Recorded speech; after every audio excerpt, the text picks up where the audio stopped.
Assalamualaikum warahmatullahi wabarakatuh. Kami dari kelompok 6 yang beranggotakan Dwi Oktianingrum, Ria Rizky Lestari, dan Wulan Nur Andini. Kami akan mempresentasikan materi yang berjudul Jumlah Ismiyah, Mubtada, Khobar. Pengertian jumlah ismiyah. Jumlah ismiyah adalah jumlah atau kalimat yang diawali dengan isim atau kata benda. Kalimat ini terdiri dari susunan mubtada dan khobar. Mubtada merupakan subjek dalam bahasa Arab. Karena menjadi subjek, maka mubtada mempunyai beberapa sifat, yaitu pertama, harus berupa makrifat atau kata khusus tertentu, spesifik, bukan umum. Contoh, nama orang. Kedua, tanda i'rofnya adalah rofa. Sedangkan khobar merupakan predikat, yaitu bertugas menjelaskan atau menerangkan keadaan mubtada atau subjek. Khobar bisa berupa kata atau anak kalimat. Sifat khobar yaitu 1. Harus nakiro atau kata umum. Kedua, khobar juga mempunyai tanda i'rof rofa. Mubtada dan khobar harus mempunyai sifat yang sama. Ketika mubtadanya muzakkar, maka khobar juga harus muzakkar. Antara mubtada dan khobar juga harus sama-sama mufrad, tasniyah atau jamak.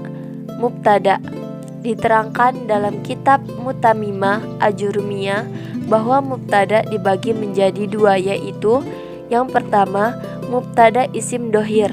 Mubtada isim dohir adalah kata benda yang nampak atau kalimat isim yang dapat dilihat dengan mata dan diucapkan dengan lisan.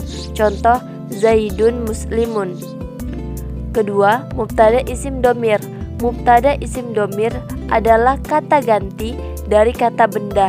Contoh, ana tolibun. Selanjutnya, khobar. Khobar ada dua macam, yaitu yang pertama khobar mufrad. Khobar mufrad adalah khobar yang berbentuk tunggal atau khobar yang tidak berupa jumlah ismiyah atau fi'liyah, atau menyerupai jumlah jar majrur atau dhorof. Contohnya seperti Zaidun muslimun. Yang kedua, khobar khairu mufrad. Khobar khairu mufrad adalah khobar yang berupa jumlah atau menyerupai jumlah. Khobar khairu mufrad terdapat 4 bagian, yaitu yang pertama jar dan majrur. Contohnya seperti Zaidun fidari. Yang kedua dhorof. Contohnya Zaidun indaka. Yang ketiga mubtada dan khobar atau jumlah ismiyah. Contohnya Zaidun uhuka Ali.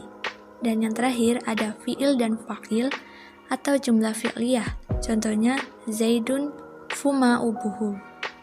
Pendapat lain berpendapat, selain itu jumlah ismiyah merupakan susunan kalimat yang diawali dengan isim atau kata benda. Seperti contoh al-masjidun kabirun, yang artinya masjid itu besar.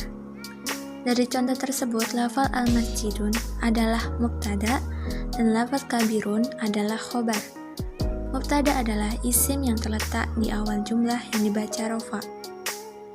Khobar adalah isim yang berfungsi untuk melengkapi mubtada agar menjadi kalimat yang sempurna, atau dalam bahasa Arab dikenal dengan al-jumlah al-mufidah. Jumlah dalam bahasa Indonesia dapat diartikan dengan susunan kalimat yang terdiri dari dua kata. Al-ismu adalah lafaz dalam bahasa Arab yang menunjukkan makna suatu benda. Di dalam al-ismu terdapat tanda-tanda, di antaranya adalah menerima al, seperti contoh al-baiti yang artinya rumah. Kedua, menerima tanwin, contohnya kitabun yang artinya buku. Yang ketiga, biasa didahului oleh huruf jar. Huruf jar yaitu seperti fi yang artinya di dalam, ila yang artinya ke, an atau min yang artinya dari, dan ala yang artinya di atas. Seperti contoh fil masjidun yang artinya di dalam masjid. Selanjutnya, kaidah-kaidah. Dalam jumlah ismiyah terdapat kaidah-kaidah yang pembahasannya sangat panjang dan mendetail. Yang pertama, dibaca rofa. Tanda rofa pada isim adalah dumah, wawu, dan alif. Mubtada dan khobar dalam keadaan rofa. Untuk jumlah mufrad, ketika rofa dia menggunakan dumah. Contohnya at-thalibu muslimun. Untuk jumlah musanna, ketika rofa' dia menggunakan alif. Contohnya at-thalibani muslimani. Untuk jumlah jamak muzakkar salim, ketika rofa' dia menggunakan wawu. Contohnya at-thalibuna muslimuna. Untuk jumlah jamak muannas salim, ketika rofa' dia menggunakan dumah. Contohnya at-thalibatu muslimatun. Untuk jumlah jamak taksir, ketika rofa' dia menggunakan dumah. Contohnya at-tullabu muslimuna. Yang kedua adalah mubtada harus berupa isim ma'rifat. Yang dimaksud dengan isim ma'rifat adalah isim yang sudah jelas maknanya. Isim ma'rifat bisa berupa isim alam atau nama sesuatu. Contoh Ahmad atau nama orang, Indonesia atau nama negara, dan baitun atau nama tempat. Kemudian yang ketiga ada isim domir. Isim domir yang bisa menjadi mubtada hanyalah isim domir yang munfasil, yaitu kita bisa melihat pada tabel berikut ini. Kemudian yang keempat ada isim yang kemasukan al. Yang kelima, khobar berupa isim nakiroh. Isim nakiroh adalah isim yang maknanya tidak jelas atau masih umum. Tanda isim nakiroh adalah adanya tanwin. Contohnya al-bilalto nadhifun. Kemudian yang keenam, ada mubtada dan khobar harus bersesuaian dalam hal muannas dan muzakkar serta mufrad, musanna, dan jamaknya. Untuk jumlah mufrad, contoh muzakkarnya adalah at-thalibu muslimun. Untuk contoh muannasnya at-thalibatun muslimatun.